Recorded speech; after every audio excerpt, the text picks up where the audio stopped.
وہ اتنی رقت انگیز ان کے الفاظ ہیں، اے بیٹے اللہ کے ساتھ شرک نہ کرنا، بے شک شرک سب سے بڑا گناہ ہے، سب سے بڑا ظلم ہے، اور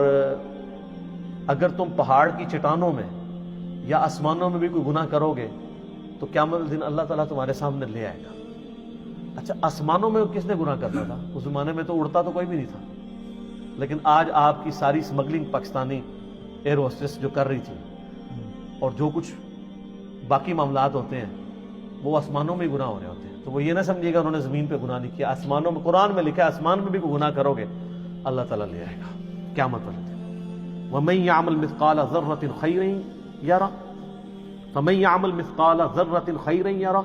وَمَن يَعْمَلْ مِثْقَالَ ذَرَّةٍ شَرًّا يَرَهُ۔ ذرہ برابر نیکی بھی کرو گے وہ بھی لے آئی جائے گی، اور ذرہ برابر گناہ کرو گے وہ بھی قیامت والے دن تمہارے سامنے لا کے رکھا جائے گا، ہاں بھی جواب دو اللہ۔ تو یہ حکیم لقمان نہ تو کوئی پیغمبر تھے، نہ کسی پیغمبر کے فالوور تھے، نہ کوئی صحابی تھے کسی پیغمبر کے، نہ کوئی تابعی تھے،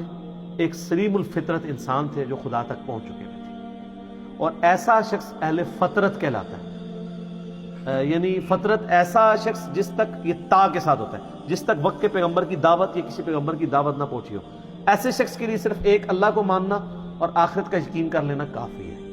چاہے نبی کی دعوت نہ بھی پہنچی ہو، اس کے لیے بس یہ اتنا اجمالی عقیدہ رکھنا کافی ہے۔ البتہ جب وقت کا پیغمبر آ جائے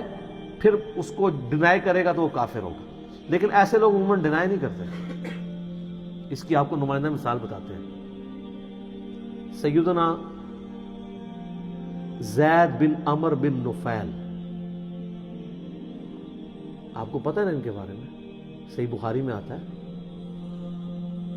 ان کا ایک بیٹا ہے سعید ابن زید۔ سعید ابن زید کو جانتے ہیں؟ اشرم وشرا والی حدیث والا، مغیرہ ابن شعبہ اور حضرت معاویہ کے ساتھ جھگڑا کرنے والا، اور مولا علی کی شان میں 10 صحابہ کے جنتی ہونے والی حدیث سنانے والا، حضرت عمر کا بہنوئی سعید ابن زید، شروع کے مسلمانوں میں سے۔ ان کا باپ تھا زید بن عمر بن نفیل، اس کے اوپر بخاری میں چیپٹر ہے، یہ اہل فطرت میں سے تھے۔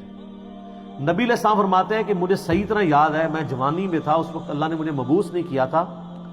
ایک جگہ میں دعوت پہ گیا تو وہاں پہ لا کر دسترخوان کے اوپر کھانا رکھا گیا، اور نبی اسلام کی اس وقت عمر 25 سال تھی،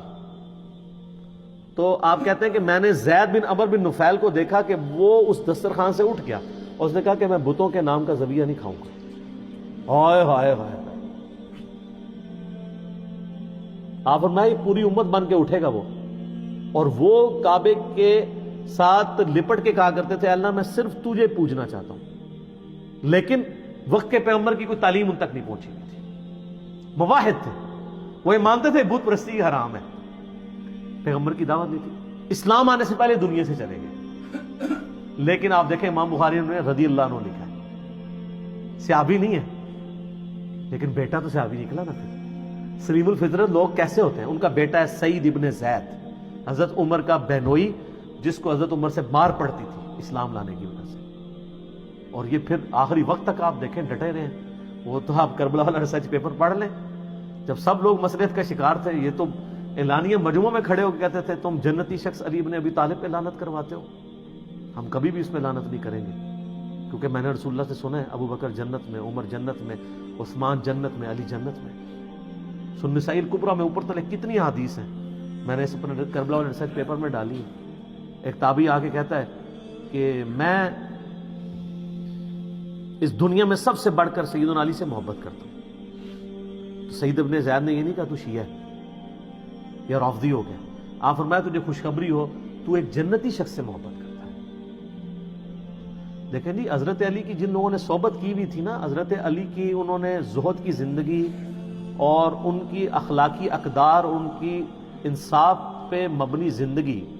اور تقوی والی زندگی دیکھی ہوئی تھی نا، وہ حضرت علی کو as a role model accept کرتے تھے اس زمانے میں بھی۔ اب ایک بندہ آ کے کیٹاگوری، وہ اب سے ابھی یہ بھی نہیں کہہ رہا کہ سب زیادہ محبت اور رسول اللہ سے ہونی چاہیے، یقیناً نبی علیہ السلام سے بھی ان کی محبت ہوگی، ان سے بڑھ کے ہی ہوگی۔ انہوں نے فوراً ان کو کہا تمہیں خوشخبری ہو، تم ایک جنتی شخص پہ سے محبت کرتے ہو۔ پھر سنن نسائی الکبریٰ میں موجود ہے، ایک شخص آ کے جو ہے وہ اس طرح آ کے شکایت کرتا ہے کہ جی یہ لوگ حضرت علی پہ سب و شتم کرواتے ہیں۔ سعید ابن زید کہتے ہیں کہ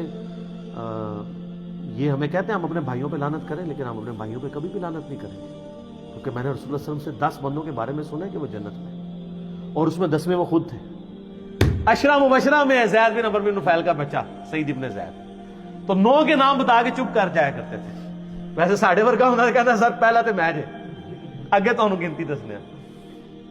وہ پہلے باقیوں کے نام بتاتے تھے اور اینڈ پہ کہتے تھے ایک 10واں شخص بھی ہے۔ تو لوگ کہتے تھے وہ کون ہے؟ تو کہتے تھے اگر تم ضروری سمجھتے تو میں بتا دیتا ہوں، وہ میں ہوں۔ یہ تھی عاجزی۔ تو ان کے والد زید بن عمرو بن نفیل وہ بھی اہل فطرت میں سے تھے، جسٹ لائک سیدنا لقمان رضی اللہ تعالی عنہ ورحمہ اللہ تعالی وعلیہ السلام۔ اور سر کیا خوش نصیبی ہے، اللہ کو مواحد کتنا پسند ہے کہ نہ وہ صحابی ہو،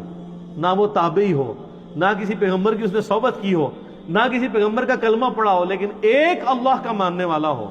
شرک سے بیزار ہو، آخرت میں اللہ کی جواب دہی کا یقین رکھتا ہو، اس کے نام پہ پوری سورت ہے۔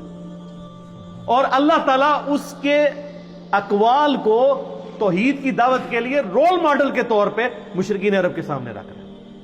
آپ ذرا دیکھیں کہ حضرت لقمان، سر اس سے یہ پتا چلا، لوگ کہتے ہیں نہیں ساری دنیا برباد ہوگی، اور دنیا تہاڈی برباد ہونی ہے، غریباں دی اور ہونی ہے، آخرت آپ اپنی دنیا میں بڑے سے بڑے امیر آدمی سے بھی اچھی کر سکتے ہیں، وہ آپ کے اپنے اختیار میں۔ لقمان نے کر کے بتائیے نا، نہ نبی ہے نہ کوئی صحابی ہے، اگر نبی ہوتے تو کہتے میری پیروی کرنا، نبی تو کہہ کے جاتا ہے، نبی علیہ السلام نے ہمیشہ اپنی پیروی کا حکم نہیں دیا۔ تو اگر آپ نبی بھی نہیں، صحابی بھی نہیں،